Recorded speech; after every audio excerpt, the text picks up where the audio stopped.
All right, it's recording. Mr. Chad Sorentino, how are ya? Good. How are you? I'm okay, thanks. I'm excited to actually be able to sit down with you because every time I see you, we're super busy at Gigi's Playhouse. It's a short time, and our attention's on to the athletes, and then trying to get out and beat the traffic back. Yeah, You know what I mean? So that's for sure. And for the listeners who don't know, Chad has kindly let me volunteer at Gigi's Playhouse, and of course we'll get into that more. But he was so kind to say yes, because I did want to add a volunteering arm to growth to mindset, and I'll get into the story as to why it was Gigi's Playhouse. But first, why don't you tell our listeners a little bit about you? yeah, sure. My name is Chad Sorentino. I was born in Columbus, Ohio. I was raised by a motivational speaker, so we can get into that later. It was fun, whenever you just wanted, someone to maybe complain to, you always had some type of philosophical, speech or something you had to read or something you had to say before you left the door, and every day was an amazing opportunity to learn from him. But uh, in my senior year of high school, I decided to join the Army and forego college because of September 11th. It happened my senior year in September. I turned 18, 17 days later, and then three days later, I enlisted into the military. So I felt just a big sense of calling ever since September 11th happened and completely changed my trajectory of my life. I had full plans and intentions to do sports broadcasting at like University of Toledo or Marshall, and it completely changed my entire who I am about me. I entered into the Army and I did some tours in Iraq, and spent over 21 years in the military as a military police soldier and retired just here in December out of Doral, out of Southcom. Wow. Okay. That's a lot to unpack. And Sure. even just from that to what you're doing now, like what is it during your military career that you think set you up to do what you do now? I mean, well, the military, if anything, is probably one of the best academies, one of the best um, opportunities to learn leadership. And as the Army kind of transitioned um, throughout its educational purpose and through NCO, non-commissioner officer development and leader development, we transitioned to servant leadership. And we put a big emphasis on to serve. In fact, sergeant is Latin to serve. So when you become a sergeant, you actually are then in charge of one to two to even three people. And that moment right there, when those stripes get put onto your chest, it's not about you anymore. It's about your soldiers. And and that servant mindset and that servant leadership just kind of aura and mantra about you just transitions with you.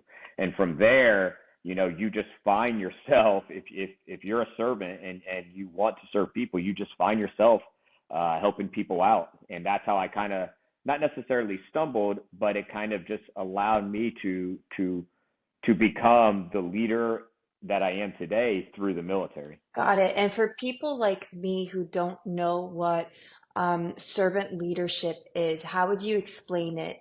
Just summarize the meaning of it. I think servant leadership is putting others before yourself.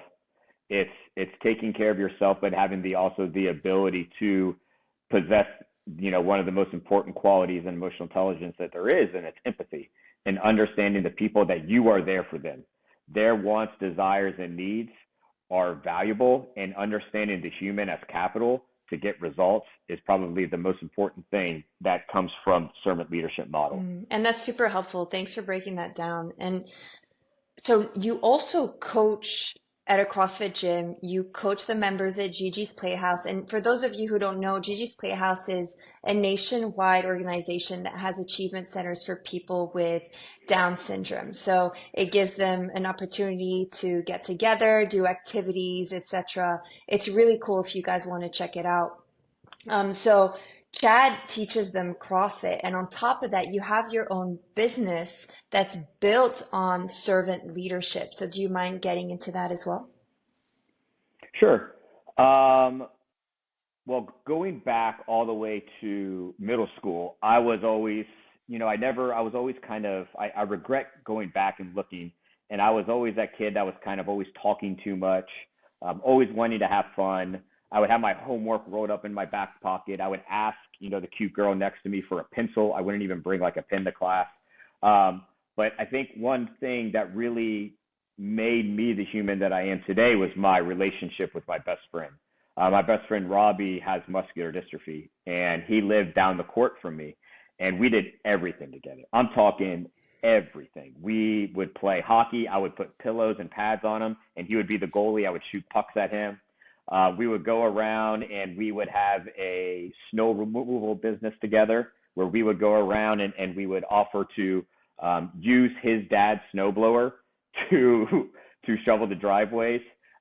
We did everything. We had our first sip of beer together from his dad's liquor cabinet, and so having that relationship with Robbie allowed me to, when I would go visit him in school, and in school they would have like the resource room, and the resource room was a collection of all these students that had a variety of special needs, whether if it was cognitive or physical or anything. And so I would go in there and I would hang out and I would develop these relationships with these students.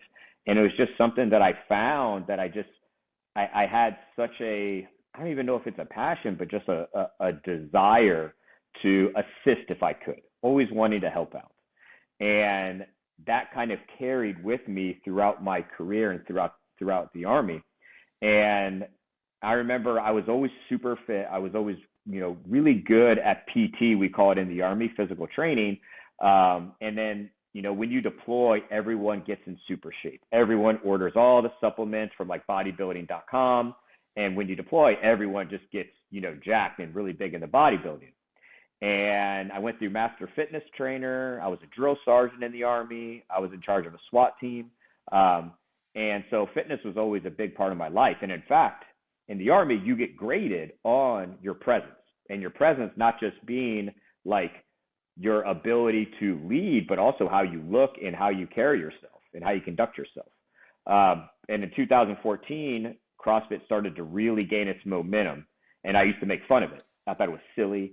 I thought it was pointless. And so my commander sent me on the Army's dime to a CrossFit level 1 in Cookeville, Tennessee. And so I don't know if anyone knows what goes on there, but it was level 1, and Rich was there. James Hobart was the flow master. I got called to the center every single time. Like every single time, I had to be the one that was demonstrated because my form was terrible. And Sorry, I I had to I laugh. no, I got, how you break away and you have your own section to work on, like, let's say the jerk. I had my own section again from the breakaway session with James Hobart to for him to try to teach me the dip, drive, and re-dip to get it back over. And I remember I remember the first workout, everyone started putting on wrist wraps, and I'm just looking around, and I just got floored. It was like the thrusters and burpees workout. And from there, I fell in love with CrossFit. And I came home, I made my own gym in the backyard, and I started working out. And it wasn't until really I went to Hawaii and started actually at a gym. It was called Archaeos CrossFit. I think now it's called Jump Ship Training, and started to doing coaching and stuff like that. That really kind of found almost my second career, or something else that I know that I can give back Mm. in. And I knew the potency of working out when it came to like your own personal mindset, but for anybody. And I saw that there was a potential to share the passion of fitness, share the passion of CrossFit, share the passion of these endorphins that are released inside of us after we working out for anyone with special needs. And that is kind of how everything kind of transitioned to those wants and desires. From Hawaii, I moved to Kansas, and I coached at Call Valley CrossFit in Lawrence, Kansas. It's a great CrossFit facility, and it's the only one in Lawrence, and it should be the only one in Lawrence because it's one of the best. Hmm. And from there, I kind of really honed in on my coaching skills for the civilians. So I was always, really good at being able to give instructions to military, and Hawaii was a real big military community. But as I transitioned to, you know, Kansas, especially being in Lawrence, Kansas, I kind of had to adapt my approach to being able to coach for everyone. And I think that helped me when I moved down to South Florida, where I completely experienced a whole new culture of people, and then kind of allowed for the process and the origin of me being with Gigi's Playhouse. Okay, I love that. And I kind of want to continue this theme of quote unquote bad form because you and I met when I was competing at a competition that you were involved with. I know you were a part of the organizing team. Did you program it as well? I programmed some of it. The owner Dominic, him and I kind of came together and we put together the actual programming for Caution Grounds. Caution Grounds has been a staple within South Florida. It's I think that was our 12th one or 11th competition with Caution Grounds, and this one is we had like workouts that were named, and it was a fun process. But yeah, I was behind the scenes of a lot of I had a great time doing that competition, and I remember you specifically. We didn't talk much during that competition. We hadn't properly met yet, but I remember we were about to start the last workout, which had a bunch of handstand push-ups. And this is where the bad form comes in because that's my handstand push-ups. But I remember as I'm talking to my judge, you came up to my judge and said, "This girl's tall. She's going to go wider with her hands. It's okay as long as she has some part of her hands on that line of the box." And I remember feeling very thankful that you had come up to my judge prior to that instead of him maybe no repping me. But I really enjoyed that competition. And I remember seeing at that competition something about Gigi's Playhouse, and I was toying with the idea of volunteering through Growth to Mindset. I didn't know what Gigi's Playhouse was. I think you and I connected on Instagram not long after that competition. And then yeah. I went to another sporting event and I saw Gigi's Playhouse. They had a vendor tent there. And I'm a big believer in signs. And I thought, okay, Yeah. it seems like something somehow wants me to look at Gigi's Playhouse. So I looked it up and I was like, wow, this is cool. And I saw on your Instagram that you were involved with it. And so I reached out to you saying, hey, can I help you coach at Gigi's Playhouse? And you said, sure, come up. And I'll be honest, and I think you picked up on it. I think I was nervous because I strongly believe that as society, we put limitations on people with disabilities. And I Sure. think that, yeah, of course, some are absolutely warranted, but a lot of them are not. And I was scared of coming in and coaching these wonderful athletes at Gigi's Playhouse and basically think that they're not capable of as much as they are. So I was really thankful that you let me first come in and watch. And I was just blown away by how capable they are and how strong they are and how fun they are and how nice they are. Yeah. Yeah. They're really Yeah. something. And so why don't you tell us a little bit about what you coach to these wonderful athletes at Gigi's Playhouse? Yeah, sure. It all happened kind of just like accidental, but nothing's accidental. Like you said, you had come to our CrossFit competition. I remember watching this very tall human flip upside down, getting ready to do these handstand push-ups, and I'm like, here we go, because I know she's got a lot of them. Yeah. But then Did you I was like, pray for me? I just hope for the best that we Thank could you. get done on time. Yeah. That was it. I'm glad we put a time cap on that. Me too. Uh, but But I think you saw Gigi's Playhouse at a High Rocks event. Yes, correct. And I don't know if you know this, but High Rocks, US has actually partnered with Gigi's corporate to have it be its partner charity organization. So it's pretty special what's going on. But I started coaching at Caution CrossFit about 3 months or 2 months after I arrived here in South Florida, and the owner Dominic and I quickly became friends. And in talking, I had shared with him my passion and my wants and desires to assist in fitness and special needs. So one of the old office managers at GG's Playhouse was just driving around, and one of those big signs that says "Caution CrossFit, turn here." He turned here, and he turned in there, and he talked to Dominic, and Dominic was like, "Yeah, I've got someone for a program that GG's Playhouse has. His name is Chad." And at the moment he told me, I'm like, I'm there. And from December, I think it was December of 2021 to now, I haven't looked back.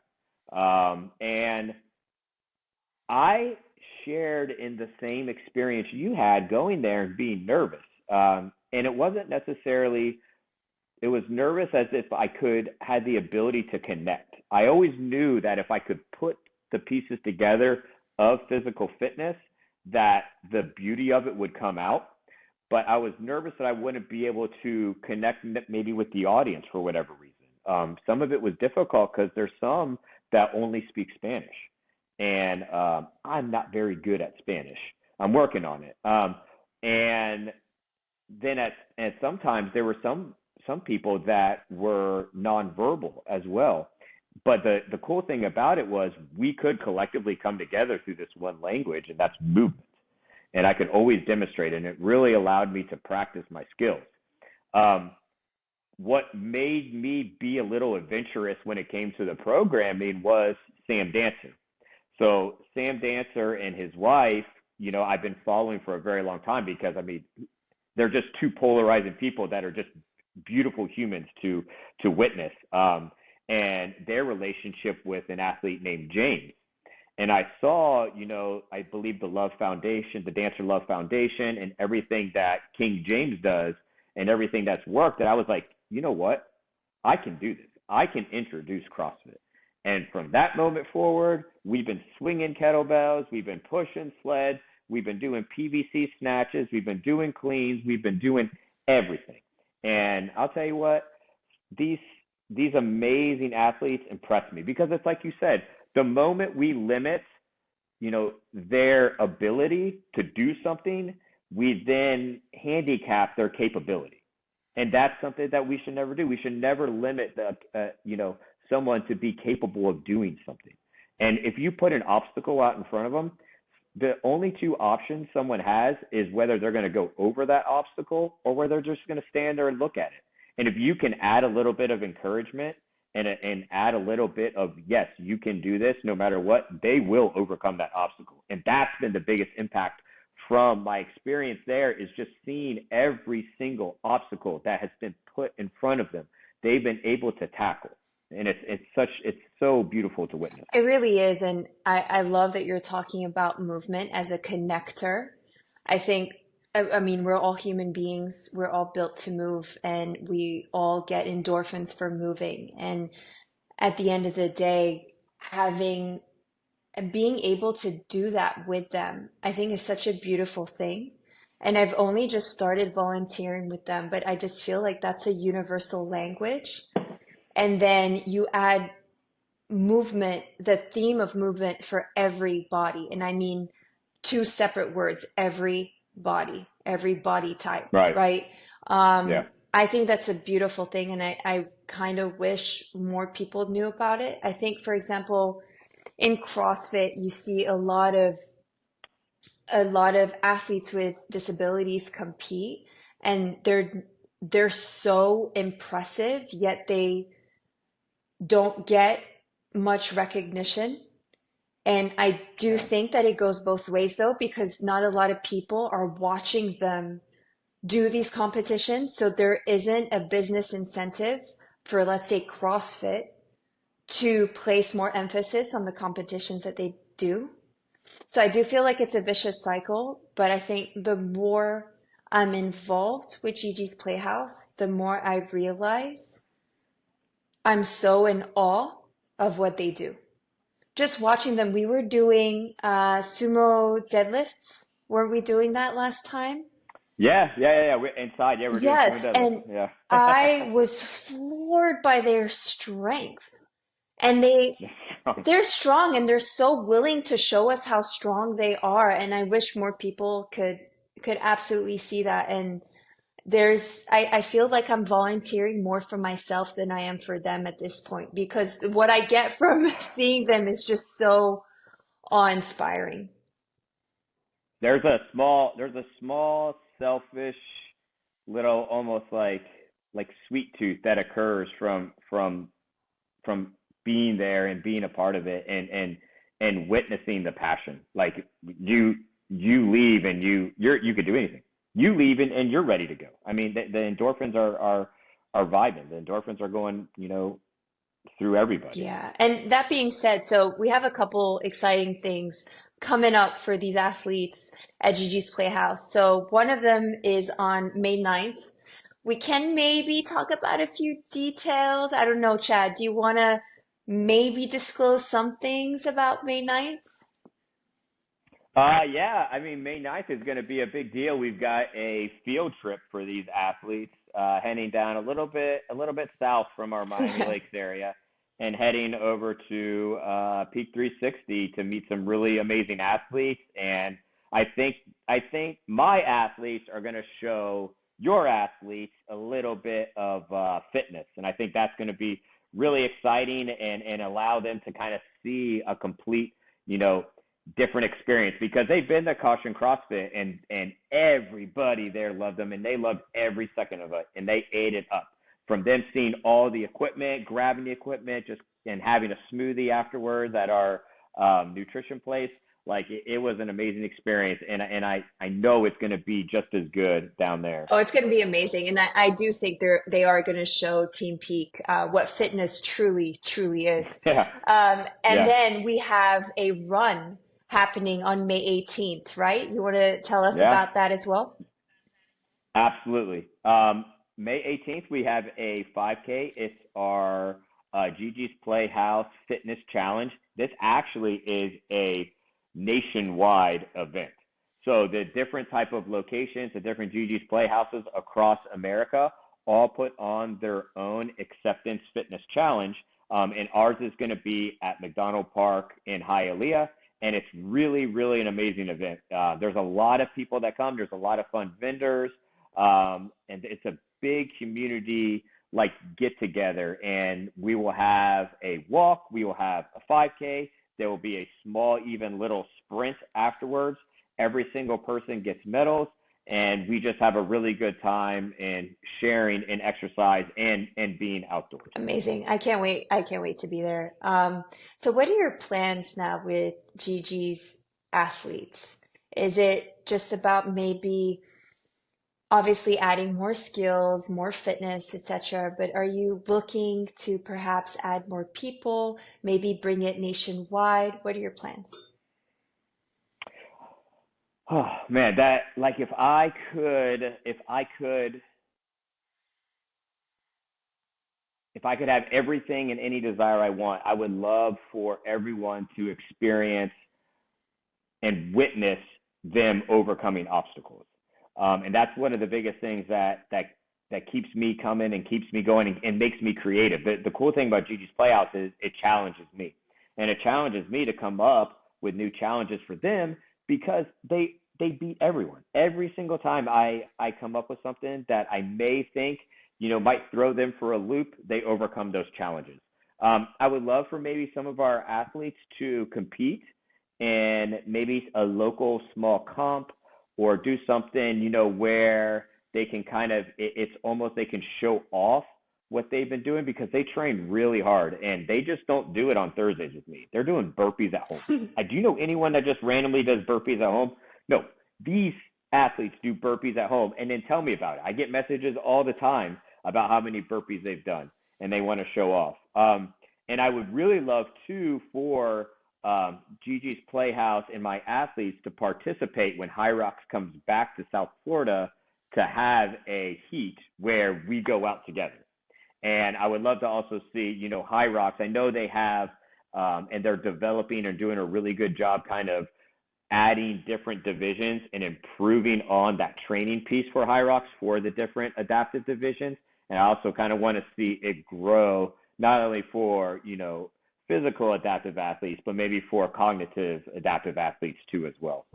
I love this. I think we should even do maybe like a burpee challenge month. We can do this nationwide, maybe even international, right? People submit their videos of them doing X number of burpees every Yeah. day. Okay, we're gonna brainstorm. That's really cool. And let's say we have some listeners that really want to help adaptive athletes at whatever level.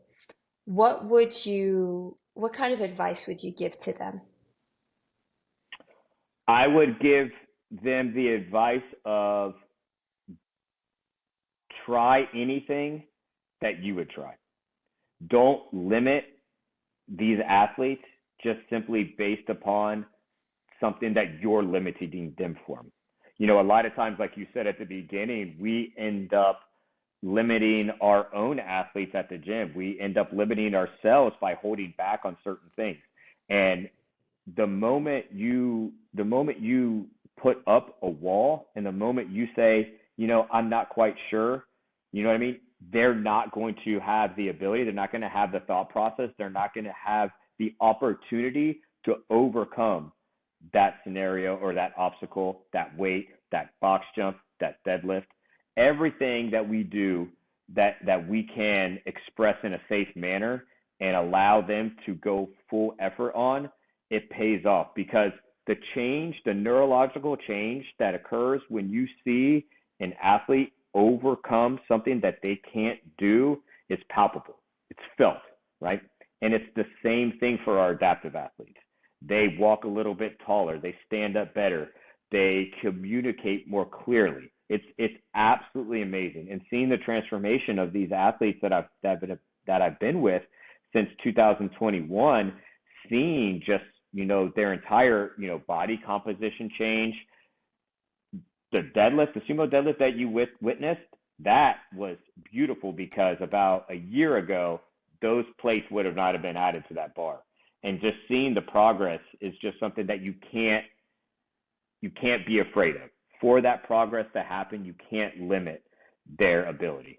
I love that. And given all the work that you do with Gigi's athletes, plus you coach CrossFit, plus you have your servant leadership business, are there times where you doubt yourself? Yeah, I do. I wouldn't say that I have imposter syndrome, but there are times where, I have to self motivate myself too as well. And I have to kind of practice what I preach. If I'm, not limiting my athletes or limiting my friends or limiting anybody on their opportunity to do something, I need to do the same thing and not limit myself. What I mean, and give it a chance. Everything that I've done that's been a success and everything that I've done that has equated into something has always been at a risk. It's always been at a risk. And because of that risk, we kind of put a little bit more effort into something. If something comes easy, we don't necessarily put additional effort to it. If I were to, come over here and do some push-ups, that's not necessarily something that would require a lot of risk. But if you add that risk and you overcome that sense of nervousness, what's on the other end is beautiful. And so I have to remind myself to take a little bit of risk when it comes to coaching, when it comes to maybe introducing a new movement, maybe something also too with, developing something within the strategic leadership realm. Taking that risk allows you to hone in that focus and allows you to really, really unlock, the full potential of your mind. Mhm. There's an argument to be made, I think, and let me know your thoughts. But I find that the people who are the more the most quote unquote successful or seem like they have the most, they have life together the most are probably the ones who actually self-doubt the most. Do you agree? Yes. And I think it's that ability to overcome the self doubt that then transitions to everything else, right? Because if you can beat yourself, everything else is easy. You know what I mean? If you're your own final boss, you know what I mean? There's not a final boss out there that you can't beat. I agree. I completely agree. It's how you handle it that ultimately makes you successful or not. And so let's say Gigi's athlete comes up to you and says, I can't do this, or I'm too scared, or they don't want to do something. What do you tell them? I ask them why. I say why. We have an athlete named Marveline who is one of the best ambassadors that we have there. Hmm. She signs you in, she greets you, she introduces you, and but with her, she always is a little bit apprehensive when it comes to something. She always uses the word "I can't," and I always say, "Yes, you can," and then she says, "No, I can't," and then I say, "Why?" And then when she kind of gives me a response, I kind of say, oh, that is nothing. You've done A, B, C, and D, right? And I kind of use what is called like real time resiliency to like overcome those thoughts. And so real time resiliency is something that we learned in the Army where you overcome your stinking thinking with, factual based evidence. It's like marveling. You've done this box jump last week, remember? And she's like, oh, yeah. And then next thing you know, she's jumping even higher, right? So kind of reinforcing that real time resiliency and just asking them why allows them to sometimes explain in their head and explain to you why something is wrong. And then as they're doing it, they're kind of realizing and talking to themselves like, oh, well, actually, that's not that bad. And then they'll overcome that obstacle. I love that. I love that. And that's something we can apply to ourselves too. And I will. Yeah. And I will. And so let's say if people who are listening have someone in their life that is might have a mental disability or physical disability, what would you tell them to perhaps encourage them to seek movement as part of their routine?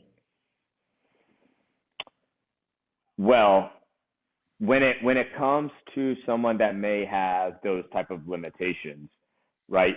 The moment you limit them from something that you're exposed to, you're actually adding a disability to them. Like that's the disability. Limiting them from the same thing that you have the opportunity to do is what's going to hinder them and not allow for any type of aggression or kind of hinder the quality of life.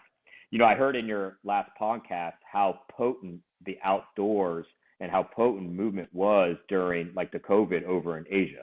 And if you didn't have that ability, if like you allowed for that scenario to beat you, you wouldn't be where you're at today and you wouldn't be successful.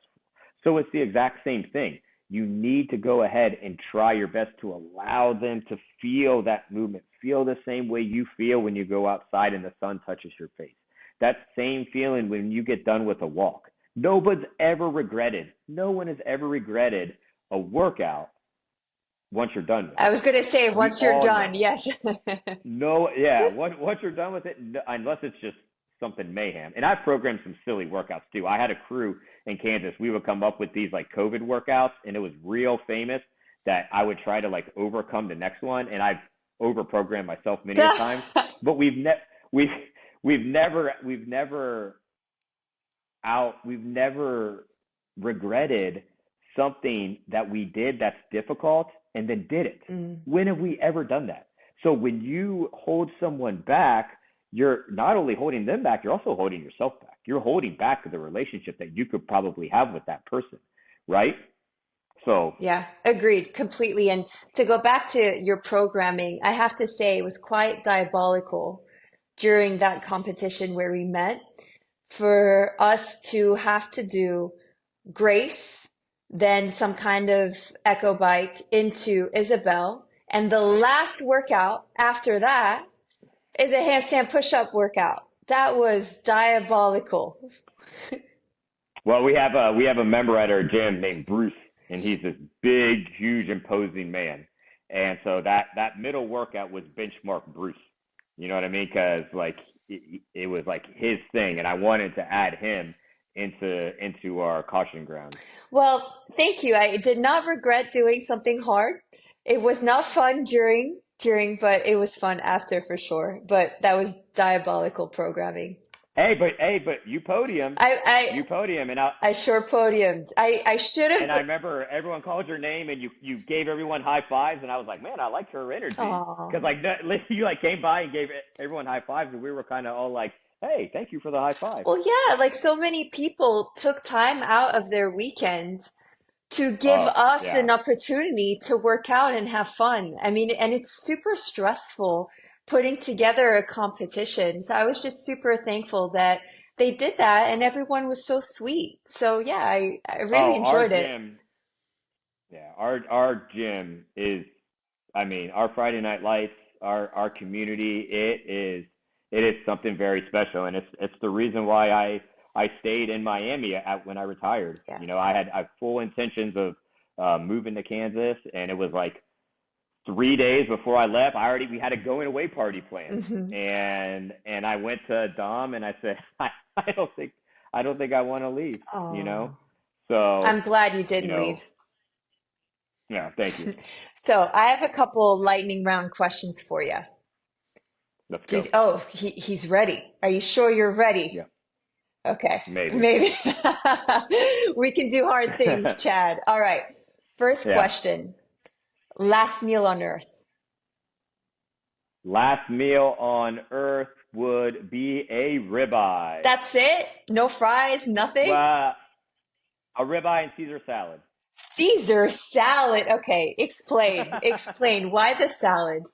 I I don't know. It adds a nice kick. It may provide me a little bit of like mindset that I added some greens, even though we know Caesar salad is not necessarily like the healthiest when it comes to the dressing. But the compilation of the ribeye with the Caesar salad, I think it would fit well. Now, important question. Would you cut the steak up and eat it with the salad, or would you eat them separately?